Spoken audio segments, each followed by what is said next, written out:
야, 이 새끼야. 너는 눈가를 폼으로 달고 다니냐? 이게 빤 거냐?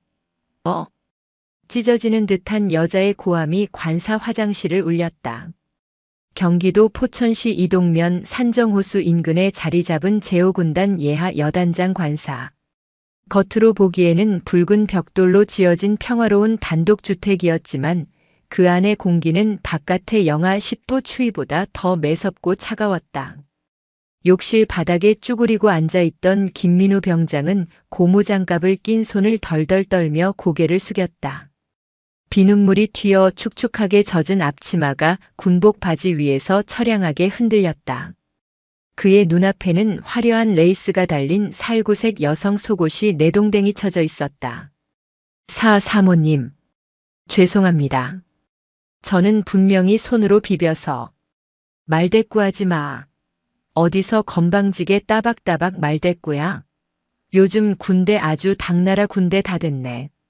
병장 달았다 이거지. 저녁 며칠 안 남았다 이거야? 마석두 준장의 아내 오미숙은 갓 볶아낸 파마머리를 휘날리며 김 병장의 머리통을 검지로 쿡쿡 찔렀다. 손가락 끝에 실린 경멸이 김 병장의 관자놀이를 파고들었다.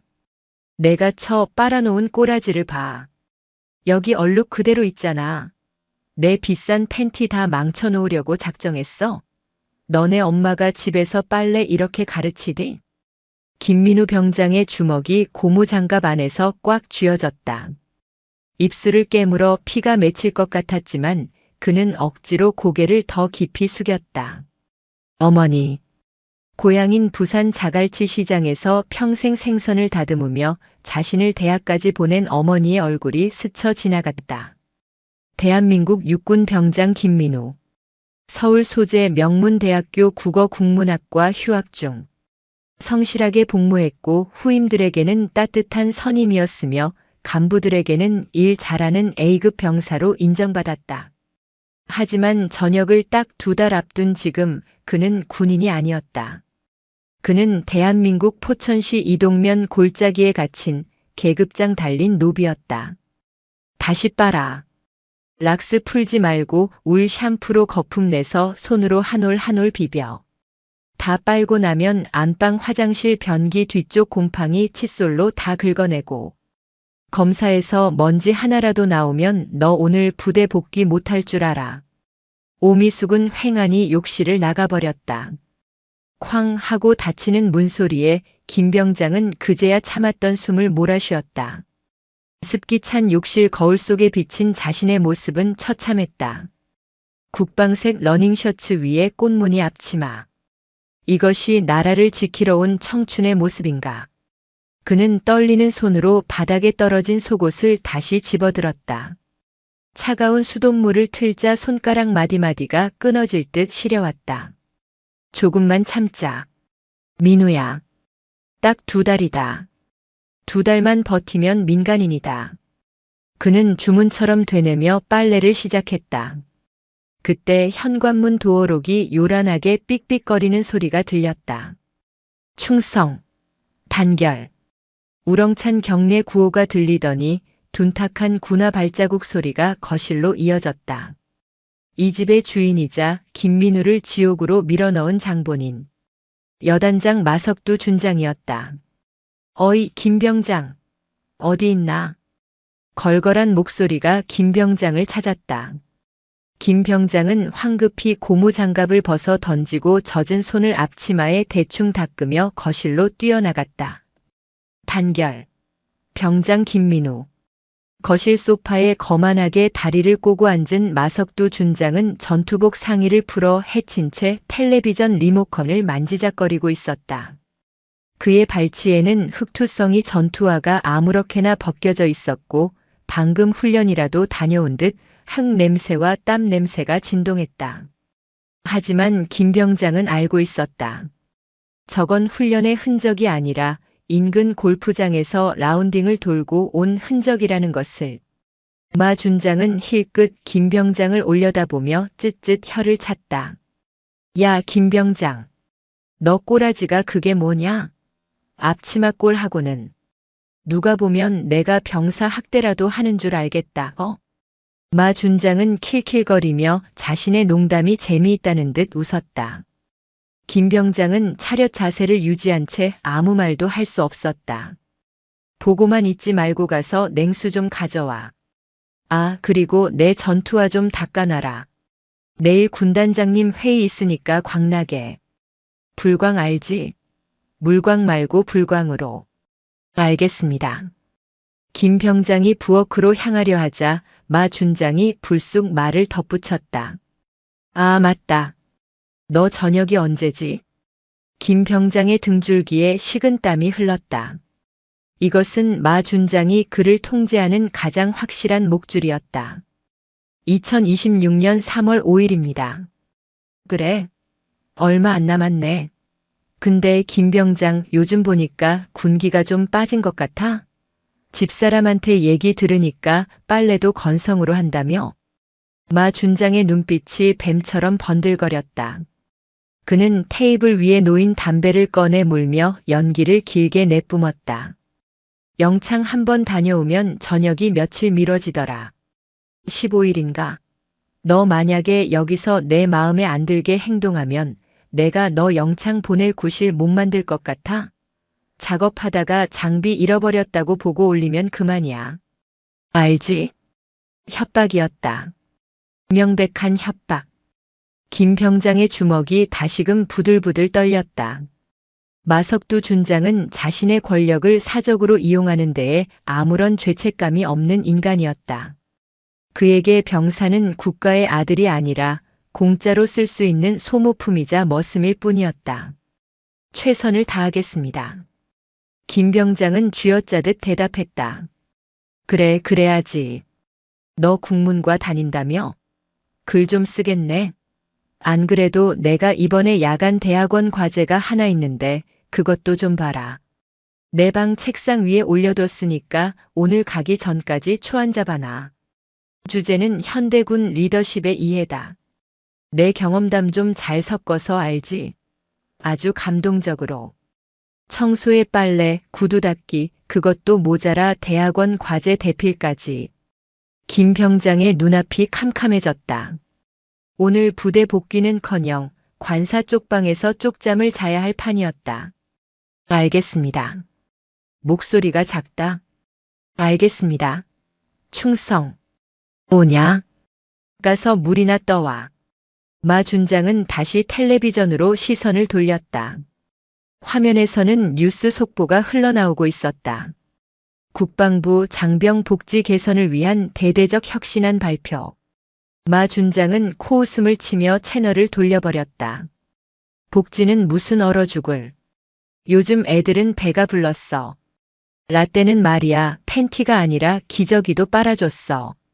감지덕지한 줄 알아야지. 김 병장은 부엌으로 들어가 냉장고 문을 열었다. 냉장고 안에는 각종 보약과 고급 과일, 한우 세트가 가득 차 있었다. 병사들은 식단 단가 맞춘다고 퍽퍽한 고기 반찬 하나 제대로 못 먹는데 여단장의 냉장고는 호화롭기 그지없었다. 물을 따르는 김 병장의 손목에 멍자국이 선명했다. 지난주 마 준장의 이삿짐을 나르다가 가구 모서리에 찍힌 상처였다. 하지만 의무대는커녕 파스 한 장 붙이지 못했다. 아프다고 말하면 꾀병 취급을 받을 게 뻔했기 때문이다. 그는 물잔을 들고 거실로 나가 마 준장 앞에 공손히 내려놓았다. 그리고 현관으로 가서 흑투성이 전투화를 집어들었다. 구두약 냄새가 코를 찔렀다. 김 병장은 관사 뒷베란다에 쪼그리고 앉아 라이터 불로 구두약을 녹였다. 치익 하는 소리와 함께 매캐한 연기가 피어올랐다. 어머니, 죄송해요. 아들이 이러고 삽니다.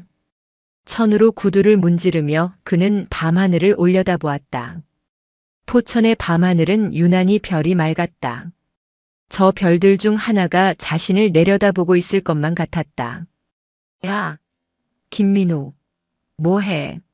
빨리 안 닫고. 거실에서 마 준장의 고함이 다시 들려왔다. 지금 갑니다. 김 병장은 눈가를 훔치고 다시 전투화에 침을 뱉었다.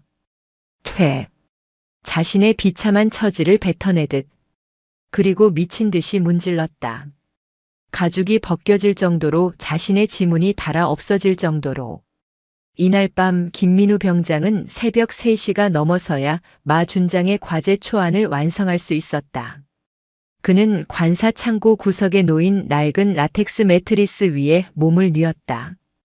보일러가 들어오지 않는 창고는 냉골이었다. 그는 웅크린 채 군용 깔깔 이방한 내피를 턱 끝까지 끌어올렸다. 잠이 오지 않았다.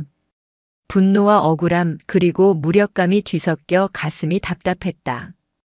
그때 창고 구석에 쌓여있던 마 준장의 골프 가방 뒤로 먼지 쌓인 상자 하나가 눈에 들어왔다. 무언가에 홀린 듯 그는 상자를 열어보았다. 그곳에는 마 준장이 지난 수년간 병사들에게 받은 마음의 편지들이 수북이 쌓여 있었다. 뜯지도 않은 채 처박아둔 편지들. 여단장님, 보일러가 고장나 너무 춥습니다. 여단장님, 급식이 너무 부실합니다. 여단장님, 부조리가 심합니다. 절규에 가까운 병사들의 목소리가 쓰레기처럼 방치되어 있었다. 김민우 병장은 떨리는 손으로 편지 하나를 집어들었다. 그것은 작년에 전역한 자신의 맞선임이 쓴 편지였다. 눈물이 핑 돌았다. 이곳은 군대가 아니었다. 마석두라는 탐욕스러운 왕이 지배하는 작은 왕국, 아니 지옥이었다. 이대로는 안 돼. 김민우 병장의 눈동자에 처음으로 도끼가 서렸다. 더 이상 당하고만 있을 수는 없었다. 내가 전역하더라도 내 후임들이, 그리고 또다시 들어올 누군가의 귀한 아들들이 이 지옥을 겪게 할 수는 없었다. 하지만 일개 병장인 그가 무엇을 할 수 있을까? 별을 단 장군을 상대로. 절망적인 상황이었지만 그는 몰랐다. 이 거대한 어둠을 찢어발길 철의 여인이 지금 서울 육군본부에서 서류 한 장을 들고 매서운 눈빛을 번뜩이고 있다는 사실을. 그리고 그 서류가 바로 김민우 병장이 군 복무 중 겪은 모든 비극을 끝낼 폭풍의 씨앗이 될 것임을. 이동면의 밤은 깊었고 폭풍은 아직 오지 않았다. 하지만 바람의 방향은 아주 서서히, 그러나 확실하게 바뀌고 있었다. 11월의 포천은 이미 겨울이었다. 뼈를 에이는 듯한 칼바람이 백운 계곡을 타고 내려와 이동면 주둔지 연병장을 휩쓸었다. 하지만 그 연병장을 가득 채운 것은 훈련하는 병사들의 함성이 아니라 산더미처럼 쌓인 배추 500포기였다. 야, 이 새끼들아. 동작 안 빨라? 배추 숨 죽은 거 안 보여? 이거 오늘 안에 다 못 끝내면 니들 잠잘 생각하지 마라. 여단 주임원사의 고함이 쩌렁쩌렁 울렸다. 그는 마석두 준장의 충실한 사냥개였다. 연병장 한 구석 수도가에는 김민우 병장을 포함한 중대원 30명이 쭈그리고 앉아 있었다. 그들의 손에는 빨간 고무 장갑이 끼워져 있었지만 이미 손가락 감각은 사라진 지 오래였다. 아, 진짜 미치겠네. 이게 군대냐 김치 공장이냐. 옆에 앉은 박일병이 콧물을 훌쩍이며 중얼거렸다. 그의 고무 장갑 끝은 날카로운 배춧잎에 찢겨 있었다. 소금물과 고춧가루 양념이 찢어진 고무 장갑 틈으로 스며들 때마다 박일병의 얼굴이 고통으로 일그러졌다. 조용히 해라. 주임원사 듣는다. 김민우 병장이 낮게 속삭이며 절인 배추를 들어 올렸다. 물을 머금은 배추는 돌덩이처럼 무거웠다. 허리가 끊어질 듯 아파왔다. 이것은 군사작전이 아니었다. 마석두 준장의 김장 작전이었다. 500포기. 일개 여단 식당에서 먹을 양이 아니었다. 이 김치의 90%는 마석두 준장의 본가, 처가, 그리고 그의 진급을 도와줄 국회의원과 군 수뇌부 라인에게 보낼 뇌물성 선물이었다. 어이, 거기 김 병장. 양념이 왜 이렇게 희멀건해? 고춧가루 아끼냐? 내 장모님 입맛 까다로운 거 몰라? 팍팍 좀 묻히라고. 마석두 준장이 뒷짐을 지고 나타났다. 두툼한 패딩 점퍼에 털모자까지 눌러쓴 그는 따뜻한 유자차 텀블러를 손에 쥐고 있었다. 얇은 깔깔이 하나의 전투복만 걸친 채 벌벌 떠는 병사들과는 딴판이었다. 죄송합니다. 다시 하겠습니다. 김 병장은 빨갛게 퉁퉁 부은 손으로 고춧가루 범벅인 양념통을 휘저었다. 손등에 살같이 터져 피가 배어 나왔지만 붉은 양념에 섞여 티가 나지 않았다. 말 그대로 피로 담그는 김치였다. 야, 김 병장. 너 이리로 와봐. 마 준장이 손가락을 까딱였다. 김 병장이 엉거주춤 일어나 다가가자 마 준장은 갓 버무린 김치 한 조각을 손으로 찢어 김 병장의 입에 억지로 쑤셔 넣었다. 먹어봐. 간이 맞나 안 맞나. 매운 고춧가루와 짠 소금기가 빈속을 긁어댔다. 김 병장이 억지로 씹어 삼키며 대답했다. 맛있습니다. 간 딱 맞습니다. 에이 쯧쯧 미각이 썩었구만. 좀 짜잖아 새끼야. 너 사회에서 뭐 먹고 다녔냐? 아주 혀가 싸구려야. 다시 간 맞춰. 굴도 좀 팍팍 넣고. 마 준장은 먹던 배추 조각을 바닥에 퇴 뱉어버렸다. 김 병장의 전투화 위로 붉은 김치 국물이 튀었다. 그리고 저기 박스 포장하는 놈들. 주소지 헷갈리면 죽는다. 서울 강남구로 갈 거랑 부산 해운대로 갈 거랑 섞이면 너네 영창 갈 줄 알아. 특히 저기 스티로폼 박스에 707 특수임무단 출신 국회의원님께 보낼 건 특대 사이즈로 골라 담아. 알겠어? 마 준장은 자신의 인맥 관리를 위해 병사들의 피와 땀을 착취하고 있었다. 해가 지고 어둠이 깔릴 때까지 작업은 계속되었다. 차가운 수돗물에 손이 동상 걸릴 지경이었지만 마 준장은 난로 하나 피워주지 않았다. 정신력들이 썩어 빠져가지고 라떼는 맨손으로 얼음 깨고 들어가서 목욕도 했어. 고작 김장 몇 포기 담그면서 춥다고 징징대. 마 준장은 멀리서 벌벌 떠는 병사를 보며 혀를 찼다. 그때 무거운 배추 상자를 나르던 박일병이 빙판이 된 바닥에 미끄러져 넘어졌다. 으악!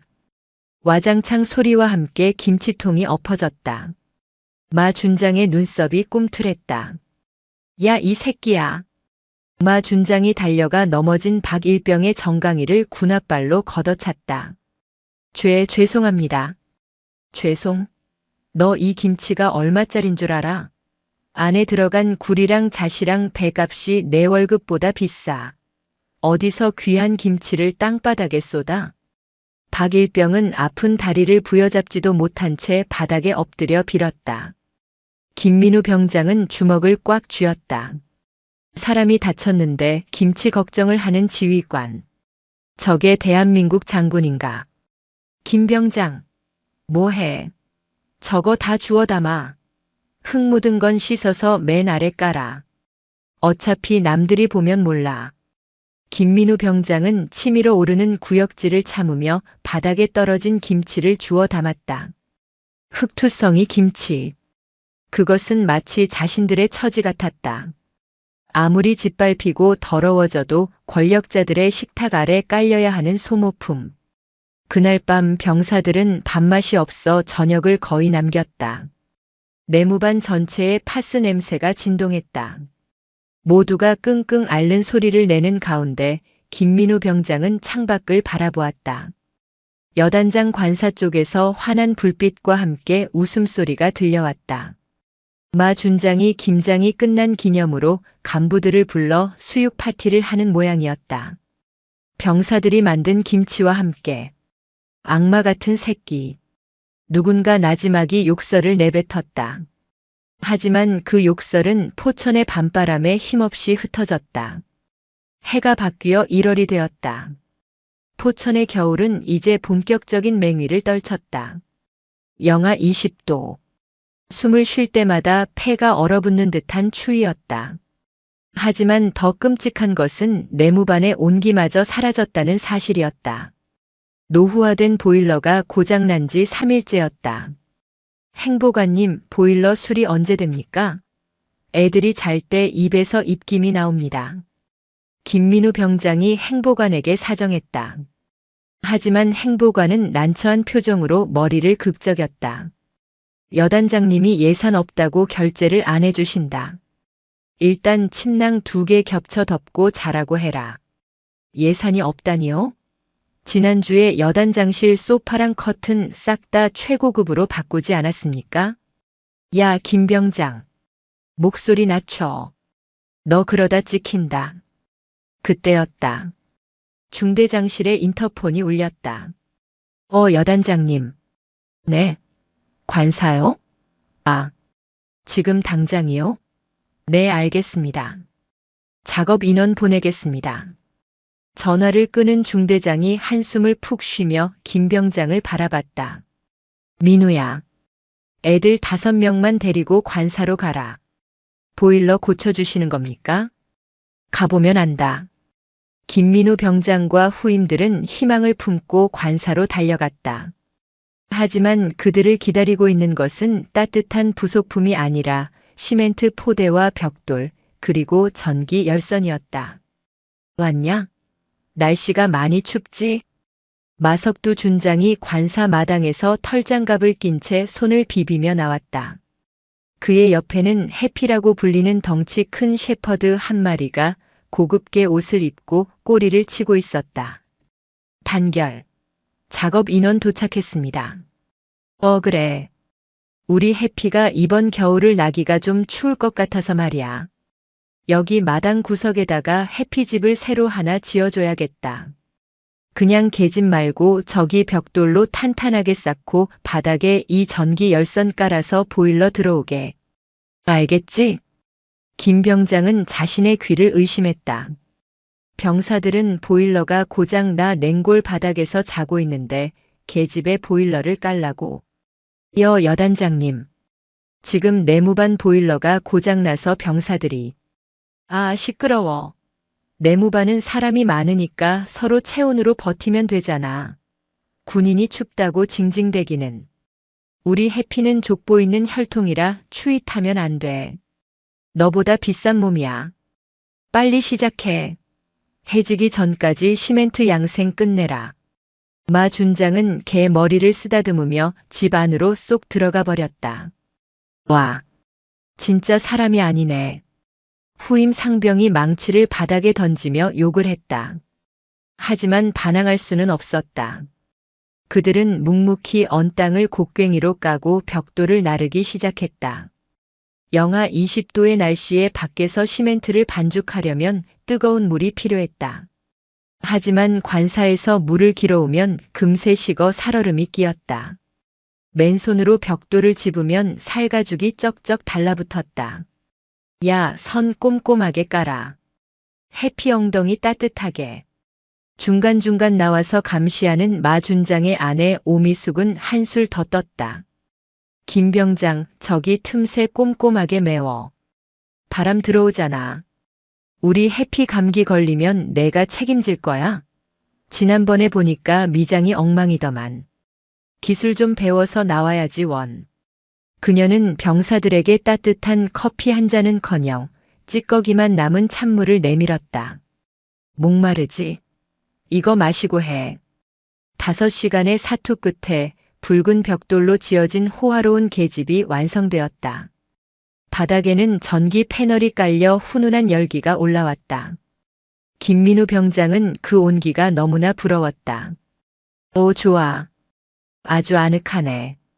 마 준장이 나와서 만족스러운 표정으로 해피를 계집 안으로 밀어넣었다. 그리고는 최고급 한우가 섞인 게 사료를 그릇에 부어주었다. 많이 먹어라 우리 해피. 오빠들이 집 지어주니까 좋지? 김 병장과 병사들은 뱃속에서 꼬르륵 소리가 났다. 오늘 점심은 똥국의 엄밥이었다. 그런데 적에는 한우를 먹고 있다. 뭐해? 다 끝났으면 꺼져. 냄새나니까. 마 준장이 손을 휘휘 저었다. 부대로 복귀하는 길 김민우 병장은 하늘을 올려다보았다. 눈발이 날리기 시작했다. 김 병장님. 뒤따르던 막내 이등병이 울먹거렸다. 저 진짜 집에 가고 싶습니다. 엄마 보고 싶습니다. 김 병장은 아무 말 없이 막내의 어깨를 감싸 안았다. 그의 어깨도 떨리고 있었다. 그들은 개만도 못한 존재였다. 대한민국 육군이 아니라 마석두의 산호비. 아니, 마석두의 개보다 못한 하등 생물이었다. 그날 밤 김민우 병장은 잠든 후임들의 머리맡에서 떨어진 입김을 보며 수첩을 꺼냈다. 그리고 떨리는 손으로 날짜를 적었다. 치욕의 기록을 하나도 빠짐없이 남기기 위해서였다. 3월 김민우 병장의 저녁이 코앞으로 다가왔다. 하지만 마석두 준장은 그를 놓아줄 생각이 없어 보였다. 김 병장, 잠깐 나 좀 보자. 일과 시간 후 김 병장은 다시 관사 서재로 불려갔다. 서재 책상 위에는 영어 원서와 논문 자료들이 산더미처럼 쌓여 있었다. 앉아라. 마 준장은 평소와 달리 부드러운 목소리로 권했다. 하지만 그 부드러움 뒤에 숨겨진 칼날이 더 무섭다는 것을 김 병장은 알고 있었다. 너 내가 야간 대학원 다니는 거 알지? 이번에 학위 논문 심사가 있는데 말이야. 내가 부대 지휘하느라 너무 바빠서 도통글 쓸 시간이 안 나네. 그는 두툼한 봉투 하나를 책상 위에 툭 던졌다. 주제는 미래전 양상과 한국군의 대응 전략이다. 내가 국문과라 글솜씨가 좋아서 내가 특별히 부탁하는 거야. 이거 이번 주 일요일까지 완성해라. 네. 여단장님, 이번 주 일요일이면 5일밖에 안 남았습니다. 그리고 저는 전공이 문학이라 군사 전략 쪽은. 어허, 안 된다는 말이 왜 먼저 나와? 군인 정신 어디 갔어? 마 준장의 표정이 순식간에 싸늘하게 변했다. 그는 책상 서랍에서 서류 한 장을 꺼내 흔들었다. 김민우, 너 지난번 휴가 때 복귀 10분 늦었지? 그거 군무 이탈로 처리할 수도 있는 거 알지?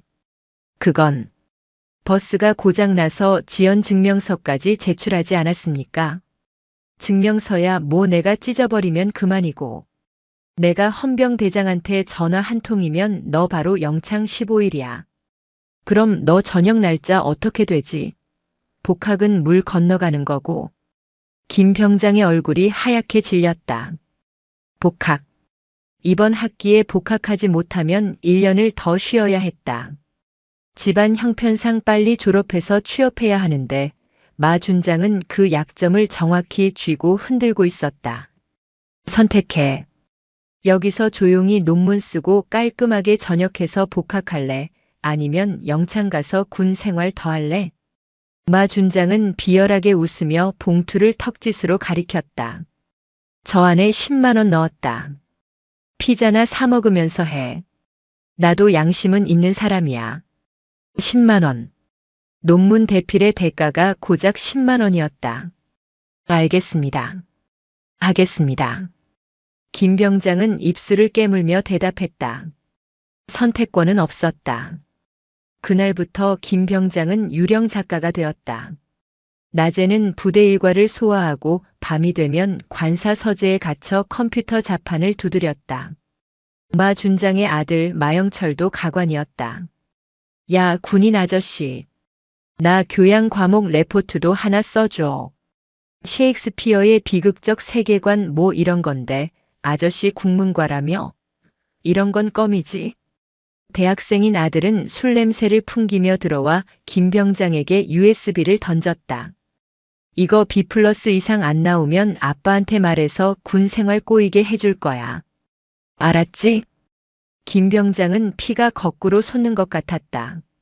자신이 꿈꿨던 대학 생활, 자신이 사랑했던 문학이 이들에게는 그저 돈과 권력으로 부리는 하찮은 기술일 뿐이었다. 새벽 3시.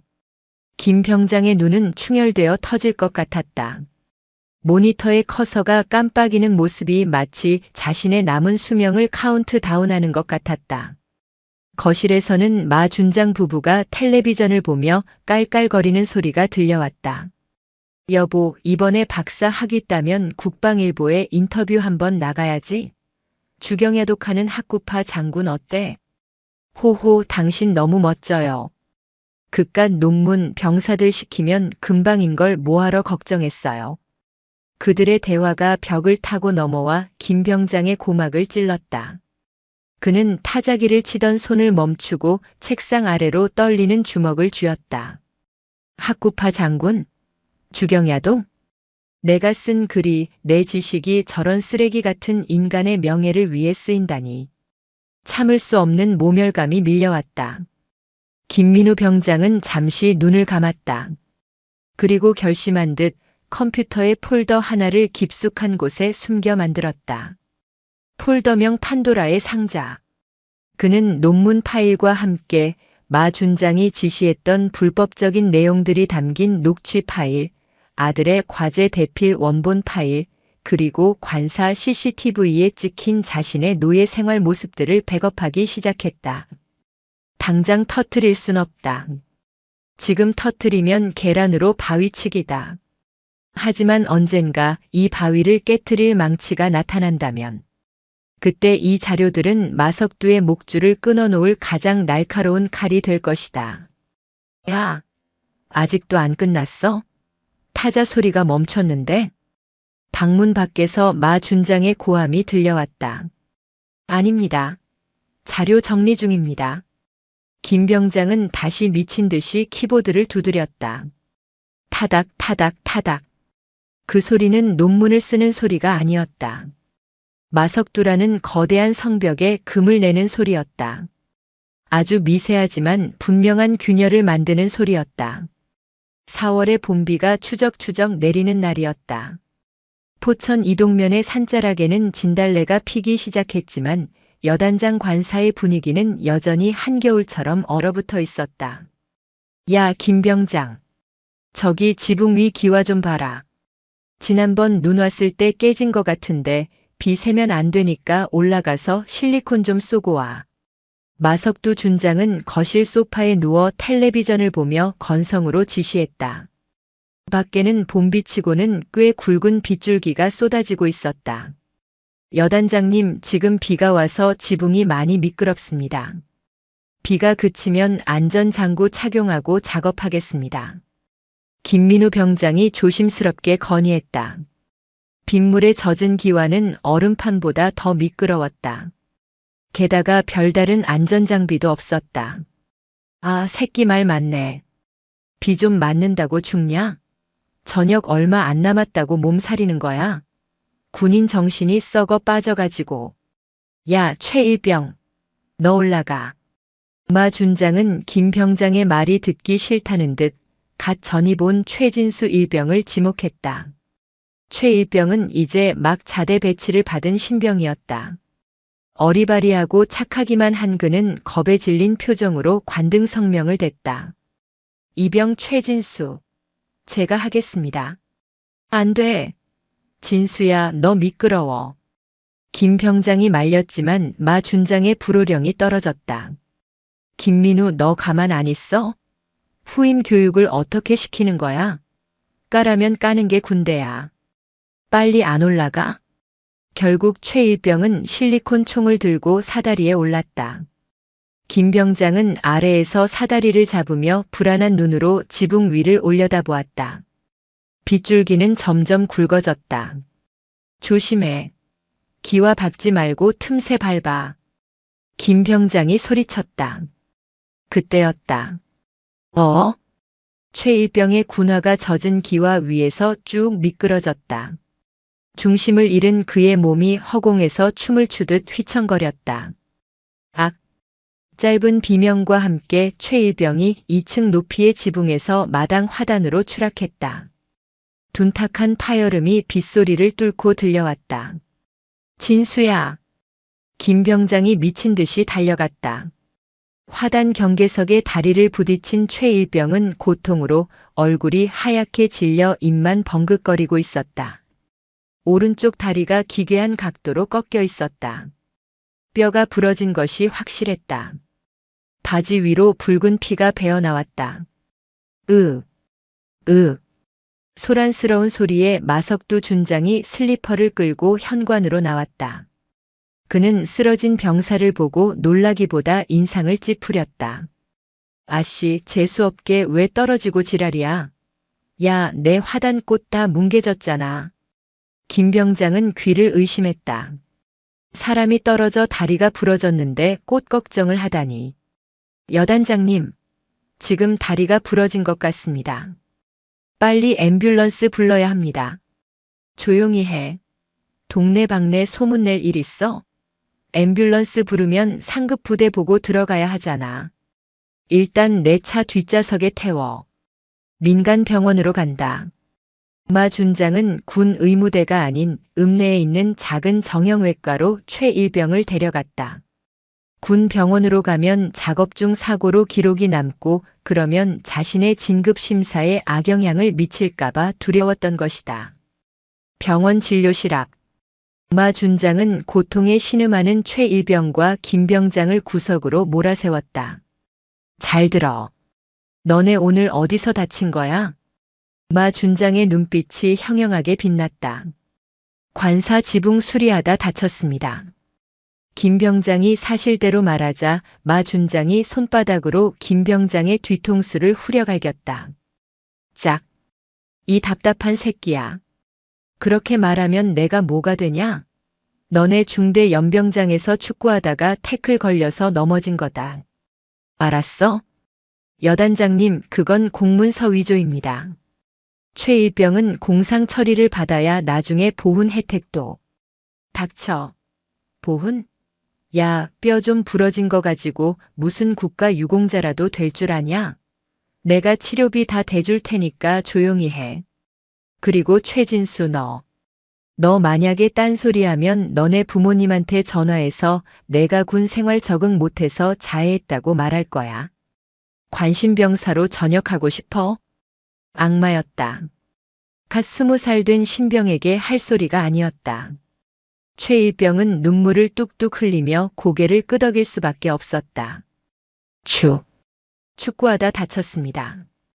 그래, 그거야. 김 병장 너도 입단속 잘해. 내가 데리고 축구한 거야. 알겠지? 그날 밤 김민우 병장은 내무반 화장실에 숨어 소리 없이 울었다. 자신이 너무나 무력하고 비겁하게 느껴졌다. 후임이 다리가 부러졌는데도 그 억울함을 밝혀주지 못한 채 거짓말에 동참해야 했다. 미안하다 진수야. 진짜 미안하다. 하지만 이 사건은 마석두가 생각한 것처럼 완벽하게 덮이지 않았다. 최일병의 어머니가 아들의 전화를 받고 이상함을 느꼈기 때문이다. 엄마, 나 축구하다 다쳤어. 아니야, 별로 안 아파.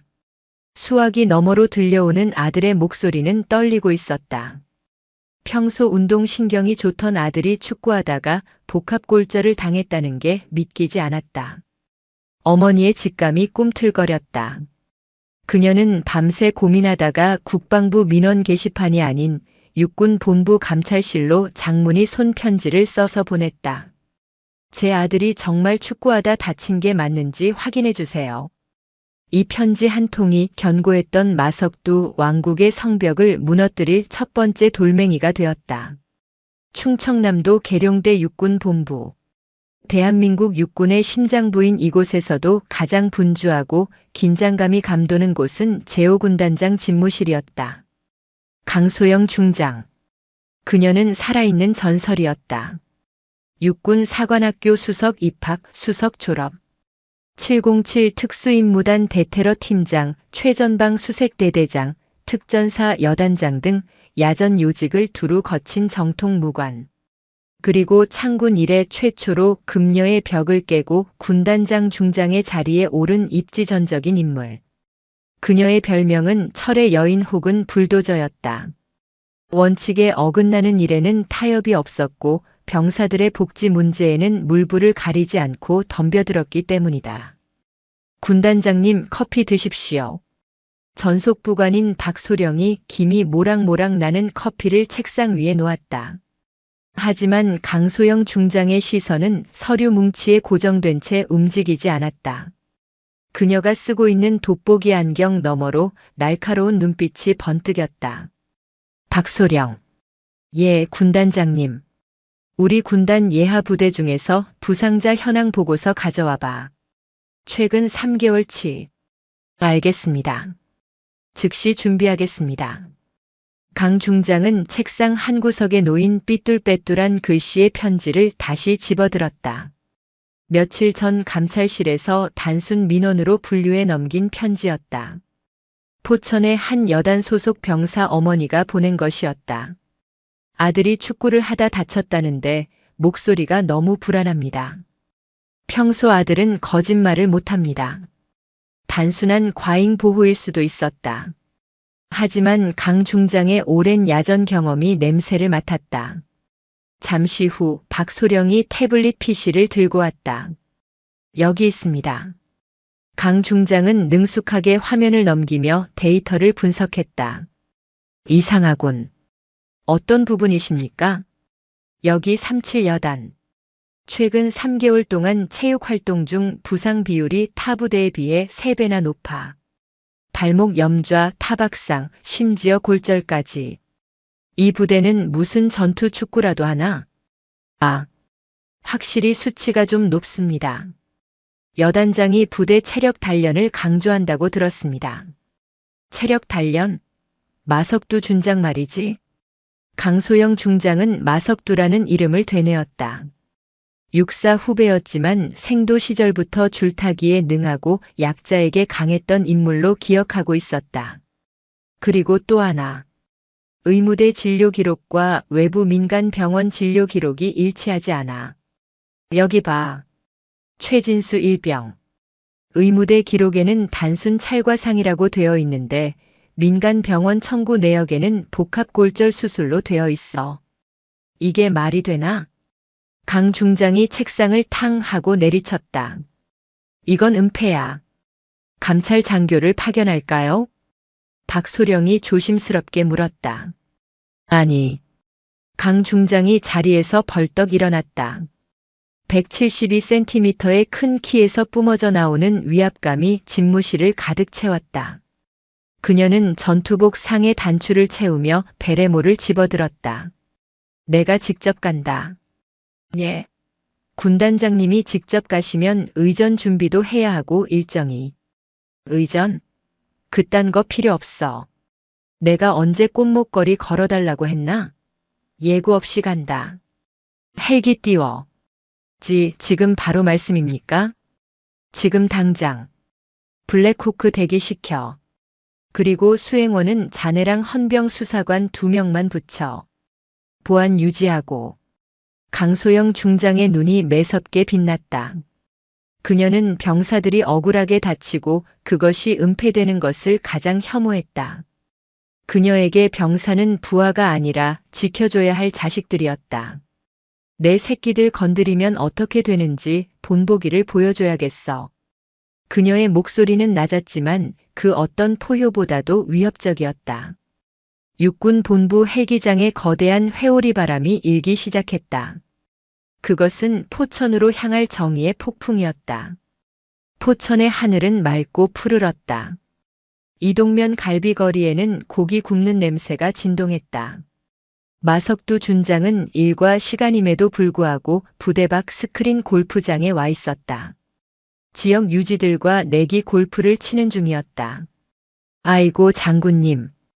오늘 샷 감각이 아주 좋으십니다. 나이스 샷. 건설사 사장이 아부를 떨며 박수를 쳤다.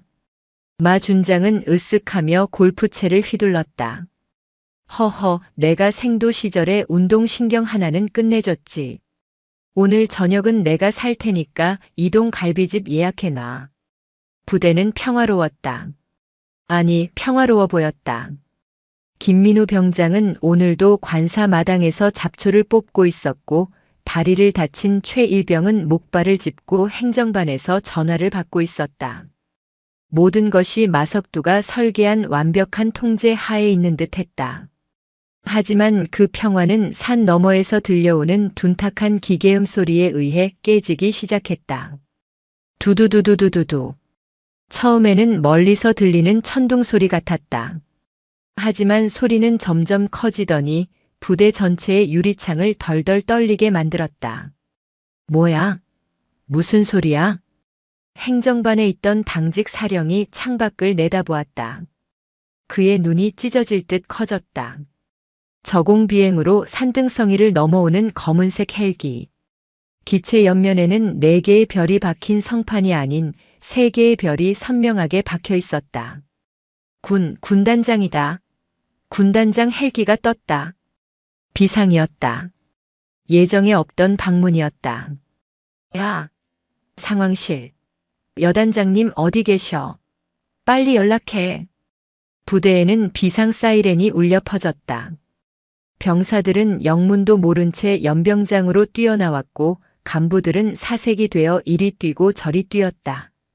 스크린 골프장에서 퍼팅을 준비하던 마석두 준장의 휴대전화가 요란하게 울렸다. 아이씨, 누구야? 감히 샷하는데. 그는 짜증스럽게 전화를 받았다. 여단장님, 큰일 났습니다.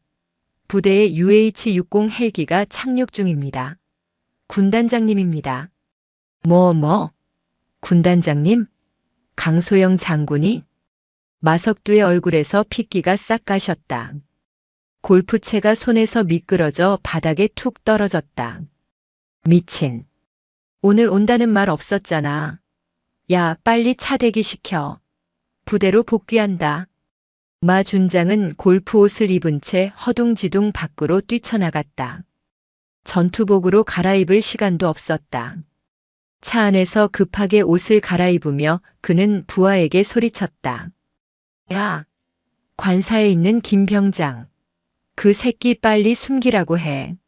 뒷문으로 내보내. 절대 눈에 띄게 하지 마. 한편 부대 연병장. 거대한 바람을 일으키며 블랙호크가 착륙했다. 프로펠러가 멈추기도 전에 문이 열리고 전투복 차림의 강소영 중장이 뛰어내렸다. 선글라스 뒤로 보이는 그녀의 표정은 얼음장처럼 차가웠다. 부여단장과 참모들이 헐레벌떡 뛰어와 경례를 붙였다. 충성. 군단장님 방문을 환영. 여단장 어디 있나? 강 중장은 그들의 경례를 받는 둥마는 둥 하며 짧게 물었다. 아, 그게. 여단장님께서는 지금 인근 지형 정찰 중이십니다. 곧 도착하실 겁니다. 부여단장이 땀을 뻘뻘 흘리며 거짓말을 했다. 강 중장은 코웃음을 쳤다. 지형 정찰? 골프장이 지형 정찰 코스인가? 예. 강 중장은 참모들이 둘러대기도 전에 성큼성큼 본청 건물로 향하지 않고 곧장 지휘 통제실이 아닌 병영 생활관 쪽으로 방향을 틀었다. 군단장님, 지휘 통제실은 저쪽입니다. 알아. 내 눈으로 직접 확인해야겠어. 너희들이 어떻게 애들을 굴리고 있는지. 그때 멀리서 검은색 세단이 흙먼지를 일으키며 급정거했다. 마석두 준장이 전투복 상의 단추도 제대로 채우지 못한 채 튀어나왔다. 충성. 군단장님, 오신다는 연락도 없이 어인일로. 마 준장이 억지 미소를 지으며 다가왔다. 강 중장은 걸음을 멈추고 마 준장을 위아래로 훑어보았다. 땀냄새와 섞인 희미한 술냄새, 그리고 골프 장갑 자국이 남은 손. 마석두 준장. 예, 군단장님. 자네 부대는 아주 여유가 넘치는구만. 일과 시간에 여단장이 자리를 비우고 말이야. 아, 그게 아니오라. 지역 대민 지원 협조 때문에. 입 다물어. 강 중장의 호통에 주변이 찬물을 끼얹은 듯 조용해졌다. 지금부터 이 부대는 내 지휘 하에 둔다. 전 간부, 전 병력. 지금 당장 연병장으로 집합해. 열외는 없다. 환자, 휴가자, 파견자 제외하고 단 한 명이라도 비면 그 책임은 내가 져야 할 거야. 강 중장은 마 준장의 얼굴 가까이 다가가 서늘하게 속삭였다. 특히 관사 관리병인지 식모인지 모를 병사들. 걔네들 빠뜨리면 넌 오늘 군복 벗을 각오해라. 마 준장의 다리가 후들거렸다. 올 것이 왔다. 저 여자는 모든 것을 알고 온 게 분명했다. 폭풍은 이제 막 시작되었다. 그리고 그 폭풍의 눈 한가운데에 김민우 병장이 있었다. 연병장에 모인 1000여 명의 병사들은 숨소리조차 내지 못했다. 단상 위에는 마이크 대신 서슬퍼런 침묵만이 감돌았다. 강소영 중장은 병력 현황판과 실제 줄 서 있는 병사들을 번갈아 보며 매섭게 눈을 빛냈다. 여단장. 강 중장의 낮은 목소리가 연병장을 울렸다. 예, 군단장님. 마석두 준장은 식은땀으로 젖은 등을 애써 펴며 대답했다. 병력 현황판에는 병장 김민우가 영내 대기로 되어 있는데 왜 내 눈에는 안 보이지? 화장실이라도 갔나? 마 준장의 동공이 지진 난 듯 흔들렸다. 아, 그게. 김민우 병장이 갑자기 복통을 호소해서 의무대에 잠시. 의무대? 방금 의무대장한테 확인했는데 온 적 없다던데? 그럼 생활관에서 휴식 중일 겁니다. 거짓말. 강 중장은 짧게 일갈했다. 그리고 뒤에 서 있던 헌병 수사관에게 손짓했다. 위치 추적 결과 띄워. 수사관이 태블릿을 내밀었다. 화면에 붉은 점이 깜빡이고 있었다. 그 점이 가리키는 위치는 생활관도 의무대도 아니었다. 바로 연병장 뒤편 붉은 벽돌로 지어진 여단장 관사였다. 내 부하가 왜 내 집 안방에 가 있지? 그게. 보일러 점검차. 닥쳐. 강 중장은 단상에서 내려와 성큼성큼 관사로 향했다. 마 준장이 비명을 지르듯 뒤따랐지만 강 중장의 걸음은 거침이 없었다. 병사들도 웅성거리며 그 뒤를 시선으로 쫓았다. 쾅! 강 중장은 관사 현관문을 군홧발로 걷어찼다. 잠겨있던 문이 우지끈 소리를 내며 열렸다. 거실에는 아무도 없었다. 하지만 안쪽 화장실에서 물소리가 들려왔다. 강 중장은 화장실 문을 벌컥 열었다. 아! 그곳에는 김민우 병장이 있었다. 군복 바지 위에 꽃무늬 앞치마를 두르고 한 손에는 곰팡이 제거제를, 다른 한 손에는 소를 든 채 변기 뒤쪽에 머리를 박고 있었다. 그는 문이 열리는 소리에 놀라 돌아보다가 별 3개가 박힌 베레모를 쓴 강 중장을 보고 그만 털썩 주저앉고 말았다. 너. 강 중장의 목소리가 떨렸다. 대한민국 육군 병장의 모습이 아니었다. 그것은 영락없는 파출부, 아니 노예의 모습이었다. 김 병장의 손은 독한 세제 때문에 껍질이 벗겨져 붉게 부어올라 있었다. 성. 김 병장은 얼어붙은 입술로 간신히 경례를 붙이려 했지만 고무장갑 낀 손이 부끄러워 참아 올리지 못했다. 뒤따라온 마석두 준장이 그 광경을 보고 사색이 되어 무릎을 꿇었다. 군단장님, 오해십니다. 이건 애가 자원해서 도와주겠다고. 강 중장은 천천히 고개를 돌려 마 준장을 내려다보았다. 그녀의 눈에 실핏줄이 터져 붉게 충혈되어 있었다. 그것은 살기였다. 자원? 내 눈에는 저게 자원한 병사의 눈으로 보이나? 강 중장은 김 병장에게 다가가 조용히 앞치마를 벗겨주었다. 그리고 더러워진 그의 손을 자신의 2 손으로 꼭 잡았다. 미안하다. 늦게 와서 미안해. 많이 힘들었지? 김 병장의 눈에서 참았던 눈물이 왈칵 쏟아졌다. 그동안의 서름이 강 중장의 따뜻한 손길 한 번에 터져버린 것이다. 군단장님, 저 집에 가고 싶습니다. 엄마가 보고 싶습니다. 강 중장은 입술을 꽉 깨물었다. 그녀는 김 병장의 손을 잡은 채 다시 거실로 끌려 나온 마석두를 향해 싸늘하게 명령했다. 끌고 나와. 전 병력이 보는 앞으로. 연병장의 분위기는 폭풍 전야였다. 강소영 중장이 김민우 병장을 대동하고 단상에 다시 올랐다. 그리고 헌병 2명이 마석두 준장의 양팔을 꺾어 제압한 채 끌고 왔다. 개처럼 끌려 나온 여단장의 모습에 병사들은 경악했다. 강 중장은 마이크를 잡았다. 고개 들어. 전 장병들 똑똑히 봐라. 그녀의 호통에 병사들이 일제히 주목했다. 강 중장은 옆에 서 있는 김민우 병장의 손을 번쩍 들어 올렸다. 퉁퉁 붓고 상처투성이인 손이었다. 이 손을 봐라. 이게 나라 지키라고 쥐어준 총을 잡던 손인가? 아니면 지휘관 마누라 빤스 빨고 변기 닦던 손인가? 병사들 사이에서 분노의 탄식이 터져나왔다. 마석두, 너는 국가가 내게 부여한 신성한 지휘권을 네 살이 사욕을 채우는 데 썼다. 병사들을 추위 속에 떨게 하고 내 계집을 짓게 했으며 부하의 다리가 부러졌는데도 은폐하고 협박했다. 그러고도 내가 장군인가? 그러고도 내가 지휘관이야? 강 중장은 마석두의 앞으로 다가갔다. 마석두는 벌벌 떨며 고개를 조아렸다. 한 번만 용서해 주십시오, 선배님. 제가 잠시 미쳤었나 봅니다. 선배, 내 입에서 그 더러운 소리 올리지 마. 찍! 강 중장의 손이 마석두의 전투복깃을 움켜쥐었다. 그리고 거칠게 잡아 뜯었다. 툭 투두둑. 마석두의 양쪽 어깨에 달려있던 준장 계급장이 실밥이 터지며 바닥으로 곤두박질 쳤다. 견장이 뜯겨나간 자리는 볼품없이 너덜거렸다. 너는 더 이상 장군이 아니다. 너는 횡령범이자 직권남용범 그리고 아동학대범과 다를 바 없는 범죄자일 뿐이다. 강 중장은 헌병에게 눈짓했다.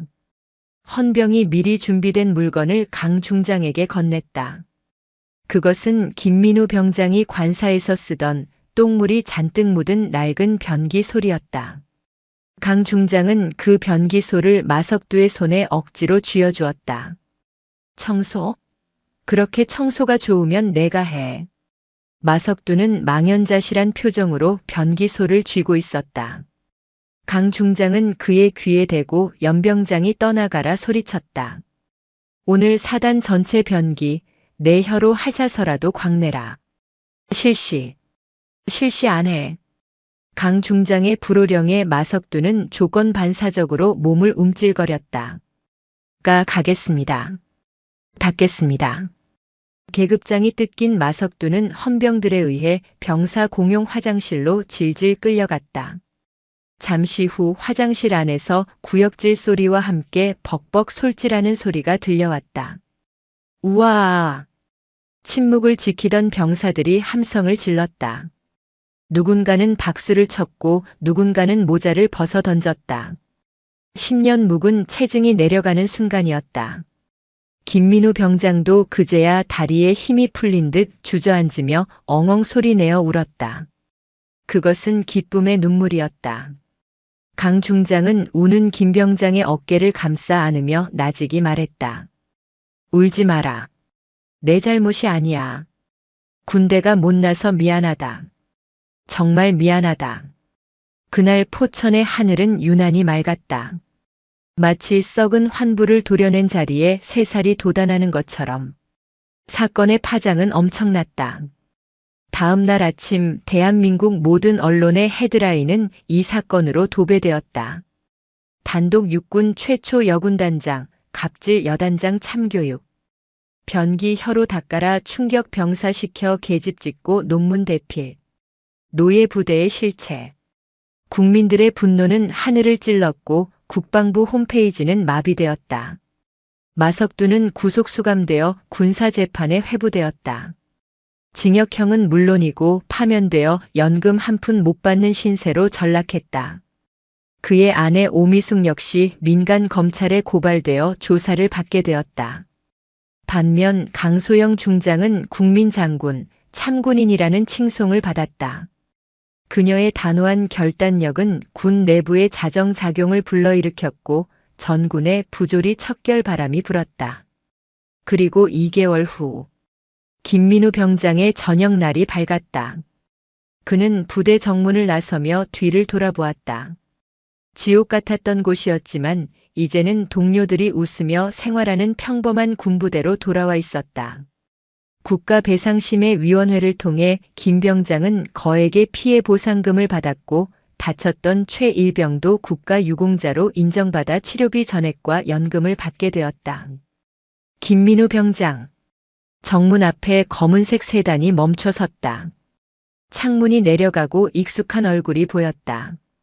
강소영 중장이었다. 구 군단장님. 김 병장은 화들짝 놀라 차렷 자세를 취했다. 강 중장은 차에서 내려 인자한 미소로 그에게 다가왔다. 전역 축하한다. 이제 진짜 사회인이네. 감사합니다. 다 군단장님 덕분입니다. 평생 은혜 잊지 않겠습니다. 강 중장은 고개를 저으며 김 병장의 손에 작은 봉투를 쥐어주었다. 이거 내 사비로 주는 거야. 복학하면 책이라도 한 권 사봐. 그리고 강 중장은 김 병장의 옷매무새를 다듬어 주었다. 사회 나가서도 기죽지 마. 넌 훌륭한 군인이었어. 그 힘든 시간을 버텨낸 것만으로도 넌 이미 강한 사람이야. 김 병장의 눈시울이 다시 붉어졌다. 그는 저녁 모자를 고쳐 쓰고 그 어느 때보다 절도 있고 힘차게 오른손을 들어 올렸다. 충성. 병장 김민우 2026년 5월 15일부로 전역을 명받았습니다. 이에 신고합니다. 충성. 강 중장도 정자세로 마주서서 거수 경례를 올렸다. 그녀의 눈빛에는 존경과 애정이 담겨 있었다. 충성. 고생했다. 잘 가라, 내 새끼. 김 병장은 눈물을 훔치며 위병소를 나섰다. 따뜻한 5월의 햇살이 그의 앞길을 비추고 있었다. 그의 발걸음은 깃털처럼 가벼웠다. 등 뒤에서 강소영 중장이 손을 흔들어주는 모습이 보였다. 그것은 계급을 떠나 사람 대 사람으로서 주고받는 진정한 경례였다. 정의는 승리했고 청춘은 다시 빛나기 시작했다.